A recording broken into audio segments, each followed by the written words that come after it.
What's going on, you guys? Kendall here, and I am here to review this clip with Jason Wilson and Cam Newton. They had a great podcast episode. I actually watched the entire episode, and they disagreed on a lot of different topics. But one thing that people kept talking about was this hand gesture that I guess Cam Newton has a lot of the guests do at the end. So Jason Wilson, in this video, he just posted it, talks about why he did not do it. I haven't seen the video. I haven't seen his explanation, but he clearly did not want to do it.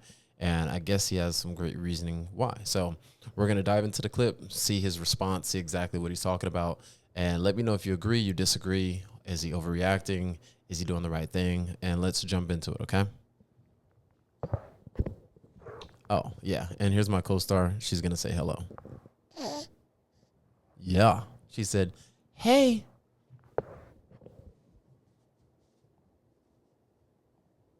From it, but none more than the closing moment, the outro, where Cam Newton invites his guests to point their index finger toward one camera, then extend their pinky toward another while the index finger is extended, and then they would both declare one love.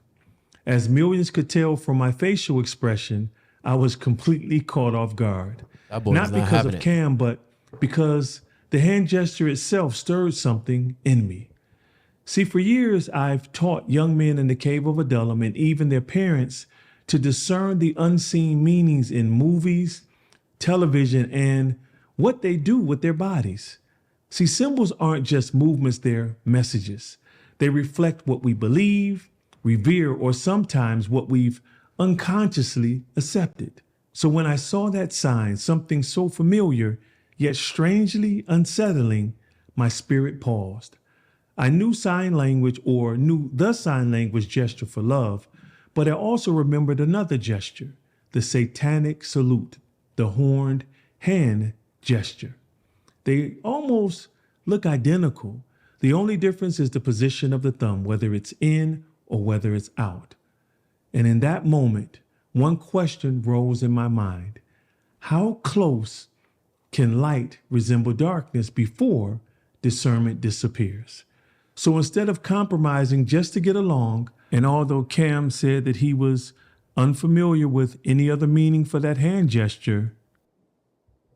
So he's already going in. So I completely agree. If you don't understand something, but from the inside, you're discerning that something is not for you, or you're feeling something, I think that you should always lean into that discernment, because people will have you say certain things, recite certain things. Like I've seen certain movies where there are certain songs that people are reciting and they want people to recite it. They're doing these gestures. Like I've seen when people go to concerts, they're throwing their hands up, doing all these different things.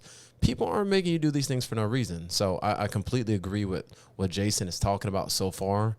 And I want to see as he dives in. I didn't realize that it was so close. That aspect of light and darkness. It's like when you look in the Bible and God's doing all these miracles and things are looking so magnificent, but then people on the satanic side, they try to do the exact same thing. They try to cast out devils the same way. Like light will always win, but darkness tries its best to look and sound the exact same, where it doesn't work like that. So I like exactly where he's going with this, and let's see what else he has to say.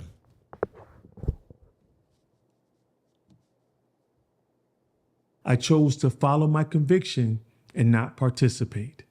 For it is written in 2 Corinthians chapter 6, verse 14, that light and darkness have nothing in common. That question and that verse pierce right to the heart of this video, because deception doesn't begin with open rebellion. It begins with resemblance. See, the horned hand gesture with the index and pinky extended or raised and the thumb folded in existed in pagan cultures for centuries.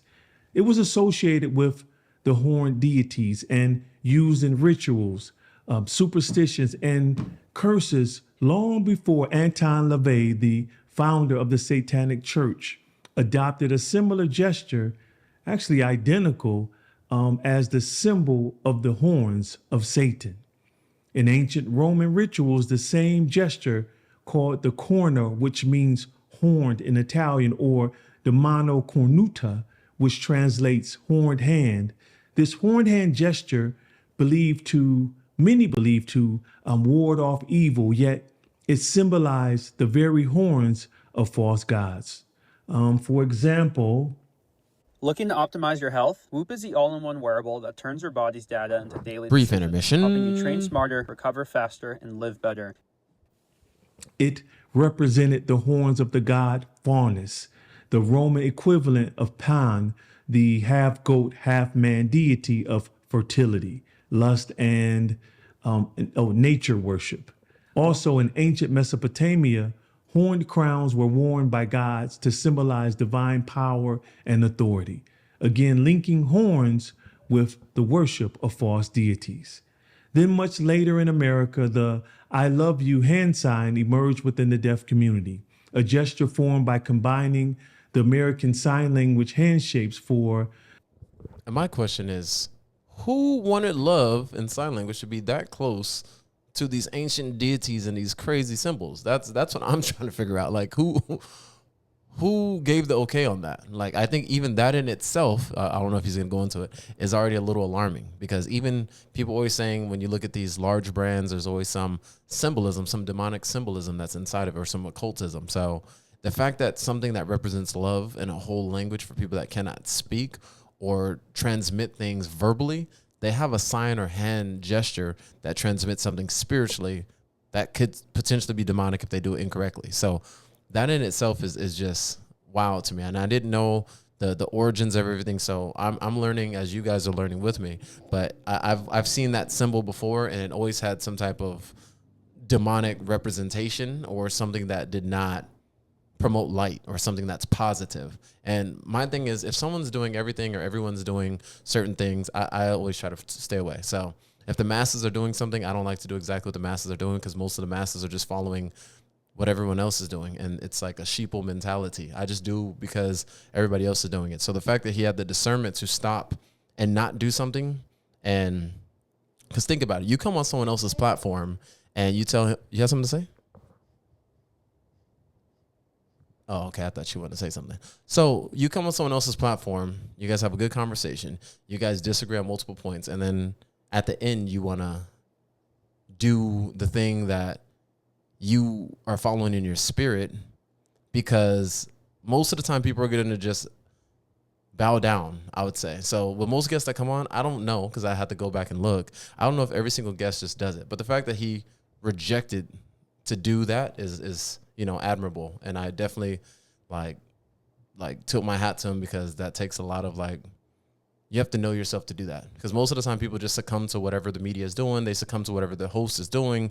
I know when they talk about in Hollywood, they talk about on all these different shows and podcasts that people are bowing down. So if you come on someone else's platform, most of the time people are always releasing or sacrificing a piece of themselves to do it because they want to fit in. So I completely agree with him. I like to stand on my own 2 feet. I disagree with certain people. I say certain things and I stay 10 toes down with that, because if you're discerning certain things, you have to always lean into that discernment. You don't want to just go with what the masses is doing. Letters I, the letter L, and the letter Y. I want to be clear here. There is no evidence that the deaf community created it with deceptive and spiritual intent. Yet visually, the hand shape is strikingly similar to the ancient horned hand satanic salute gesture. Yeah, why is with that? only one subtle distinction. That is, whether the thumb is extended or is folded over into the palm of the hand. So as a man of Yah who is trained to stay vigilant to the schemes of the devil, as 1 Peter 5:8 warns us, I chose to follow my convictions and not just participate in the closing outro, but also take time today to explain to you why I had the conviction to not participate. Also, I want to be fair here. Cam Newton never said he was a Satanist or a devil worshiper. Therefore, I won't put that label on a man who didn't put it on himself. For it is written that we shall not bear false witness against a neighbor, and he who spreads slander is a fool. So my pause during the outro of Funky Fridays had nothing to do with Cam Newton's heart, but with the symbol and hand gesture itself and what it represents in other contexts. Also, I'm not accusing anyone in the deaf community. Man, that is so admirable to not try to bring down another man's character just because he's doing something. And I've seen people that have engaged in certain things, but they didn't realize the spiritual implications of that exact thing that they were doing. So with Cam Newton, what Jason is saying is, hey, I'm not accusing him of being a part of any of these communities that are demonic, but he just wanted me to do so. He just doesn't realize it. So he's not speaking bad on him. This is not a negative video. This is just the reason why he decided to do it, because he was not feeling it in his spirit. So for those of you that have judgment or say these certain things or, oh, Cam shouldn't be doing it, it's like that's not what Jason is saying. That's not where he's going. There are some things that might need to be adjusted on Cam's behalf, but it's not to the point to where he's attacking him. He just might not know the same information. I honestly recommend that Cam watches this video as well, so he sees exactly what certain symbols mean, especially when you're doing these hand gestures and you're having all these guests do it, and you're sending out spiritual frequencies and you're doing different things and they don't really realize. You agree? Yeah. She said, yeah, she agrees. So that's it for this video. Very good explanation by Jason. I completely agree with his convictions, his points. Made it very clear on why he did not do it. And give me your thoughts. Is that something that you would engage in? Is he overreacting? Is he doing too much? Is he keeping it simple? You let me know. Leave your comments. Let's talk about it. Let's get into it. I'll respond back. I look at every single comment, and I want to grow and learn with you guys and build this community up. So I'll see you guys on the next one. We had a great time. And she said she had a great time too. So we'll see you on the next one.